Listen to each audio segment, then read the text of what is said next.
Električni avti postajajo vse bolj razburljivi in Jaguarjev I-Pace je najlepši dokaz za to. Veste, kaj pomeni tale številka v oznaki? Vem, da veste, da ima 400 konjev, kar pomeni, da leti kot šus.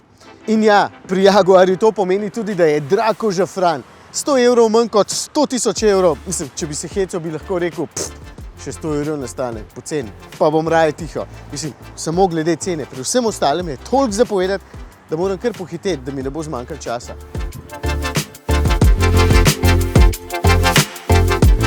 Tole je prvi Jaguarjev električni avto, zelo je bil pričakovan in v bistvu je zelo navdušil. Vidite, postal je celo svetovni avto leta. Že sama oblika je zelo agresivna, bravo Jaguarju za pogum. In čeprav je tole neke vrste privzdignjen križanec s 4-kolesnim pogonom, je ustvarjen za lepe urejene ceste.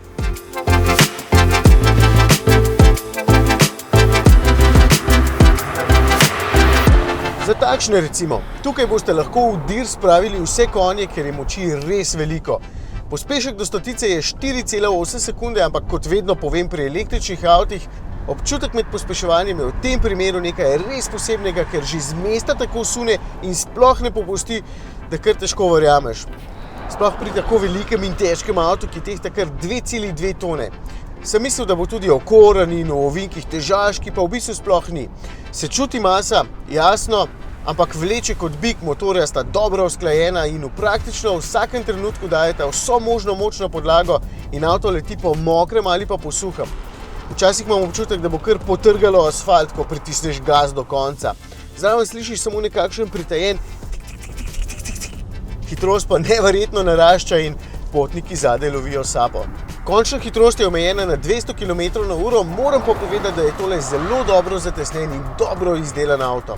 Tudi na avtocesti je prijetno tih, ravno zadnjič smo pri Tesli 3 videli oziroma slišali, da je med hitrejšo vožnjo precej glasno v kabini.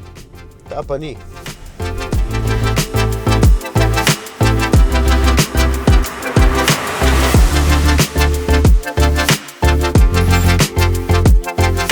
Ja, kabina. Super je izdelana, materiali so dobri, moderni, nekatere rešitve zelo zanimive, recimo tale gumb, ki ima dejansko 3 funkcije. Normalno obračanje nastavlja temperaturo, če ga potegnem ven, nastavlja moč pihanja, če ga porinem noter, nastavljam gretje sedeža. Še raje bi sicer videl kakšen klasičen gumb več, ker tile zaslončki niso vedno najboljša rešitev, ampak ki izgleda zelo moderno in napredno in v avtu, kot je I-Pace, še kako paše. Prostora je veliko v kabini, ker je medosna razdalja dolga skoraj 3 metre, prtljažnika, ja, 2 sta, pa sta tudi zelo velika. V bistvu tole deluje zelo celovit avto, nikakor ne kompromis, ker se pač želite peljati na elektriko. Daleč od tega, tole je avto, ki si ga želi veliko voznikov. Jaguar je tukaj opravil res odlično delo.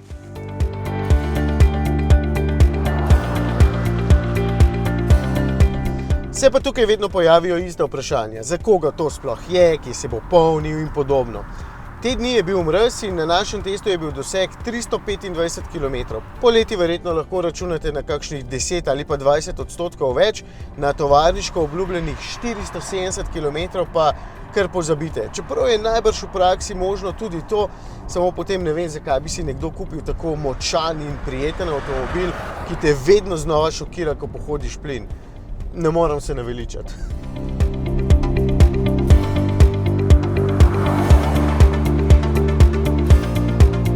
Baterija ima kapaciteto 90 kW, kar bo poseben izziv tudi pri polnjenju. Na navadni vtičnici 40 ur, zato ne bo jasno, da si pri takšnem avtu morate umisliti lastno polnilno postajo.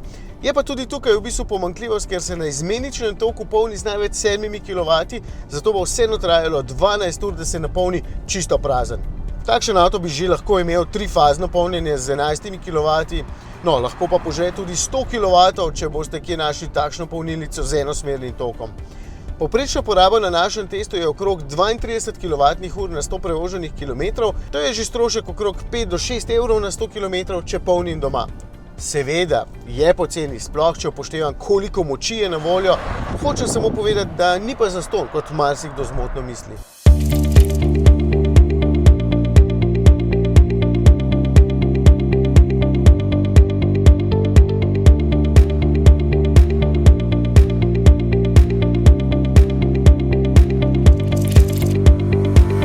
Ne boste verjeli, celo kakšno pomanjkljivost sem našel. Recimo, da se te kljuke sedaj pozimi včasih zataknejo zaradi mraza in pa vlage in ker niso nič osvetljene, po noči vedno na slepo iščem potem tale gumb za odkleniti.